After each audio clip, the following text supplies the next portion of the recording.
I am Dr. Raman Boddula, a senior consultant in endocrinology in Yashoda, Secunderabad. Today I would like to tell you about thyroid cancer. Thyroid is an important endocrine gland.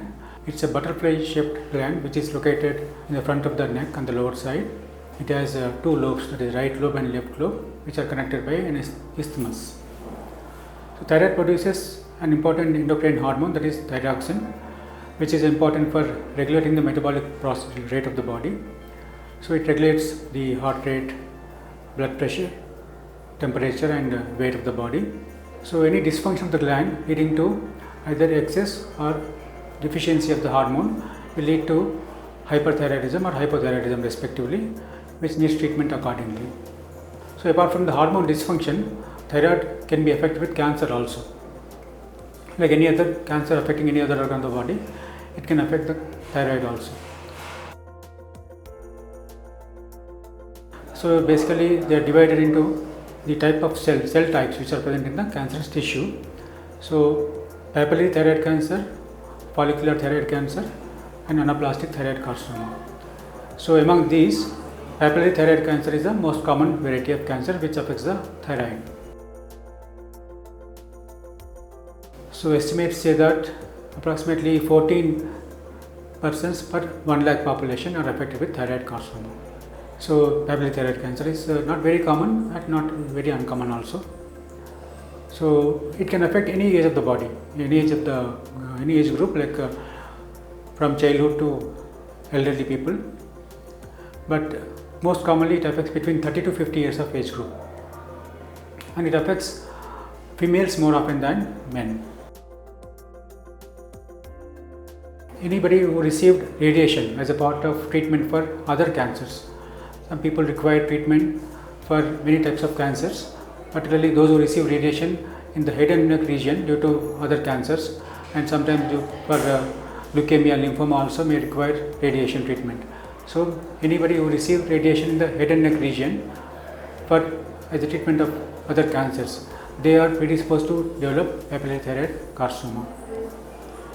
And certain genetic syndromes like familial adenomatous polyposis, which can have the cancers in the intestinal tract, also can predispose to thyroid carcinoma. Other genetic syndromes like Gardner syndrome and Cadney's complex. So these are various types of genetic syndromes which can predispose to development of papillary thyroid carcinoma.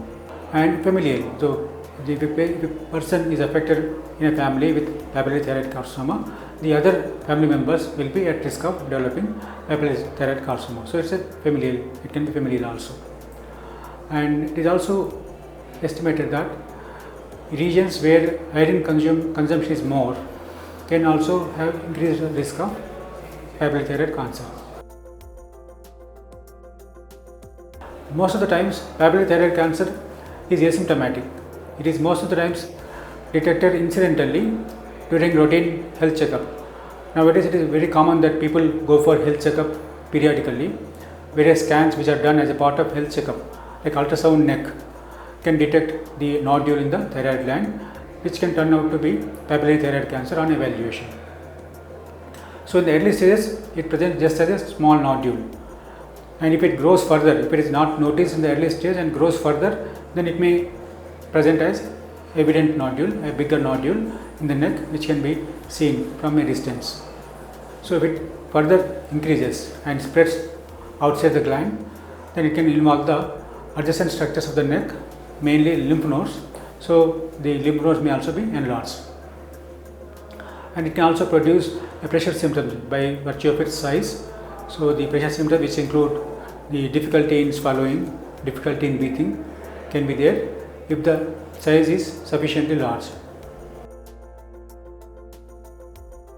We can diagnose with the imaging modalities and the biopsy. So imaging modalities most commonly we use include the ultrasound neck, which is a very simple modality, very simple investigation which can detect a nodule in the thyroid gland. It can give you the size of the nodule, and even CT scan also CT scan of the neck can also detect with accuracy. So it's a simple test which is called FNAC, fine needle aspiration cytology, where we introduce a small needle into the thyroid nodule and aspirate the cells, and these cells can be examined under the microscope by pathologists. So we find characteristic cellular changes in this cancerous tissue, that is nodule, which can enable the pathologist to diagnose as papillary thyroid carcinoma. Like any other cancer, any cancerous nodule, it requires surgery basically to remove the thyroid nodule to get rid of the cancer. So depending on the size of the nodule, the size is less than 1 centimeter, and if it is confined to one lobe of the thyroid gland, a simple lobectomy, that particular lobe can be removed to cure the disease.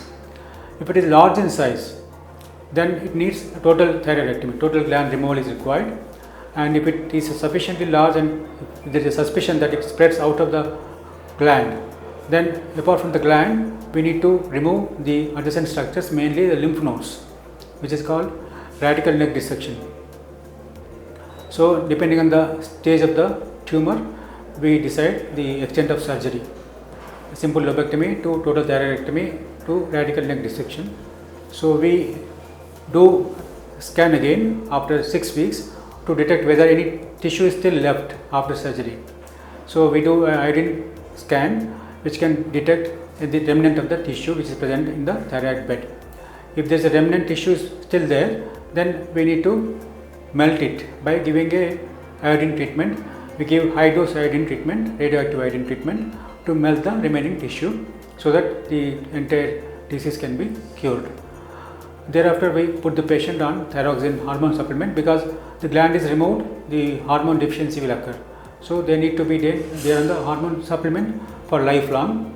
So we will follow them periodically, once in 3 to 6 months, to adjust the dose of the drug, and also we do scan to see whether any tissue is appearing again, and we have certain blood tests also to detect the recurrence of the tumor also. So we have tests like thyroglobulin, TSH, anti-thyroglobulin antibodies, which can give us the idea whether the tumor tissue is recurring again or not. So depending on that, we follow the patient. So basically, patient requires lifelong follow-up after the surgery. So papillary thyroid carcinoma, if it is diagnosed early, it can be cured easily. Even if it is diagnosed late also, we can cure it by surgery and other modalities like radioactive iodine treatment. Like, comment, and subscribe for more health updates.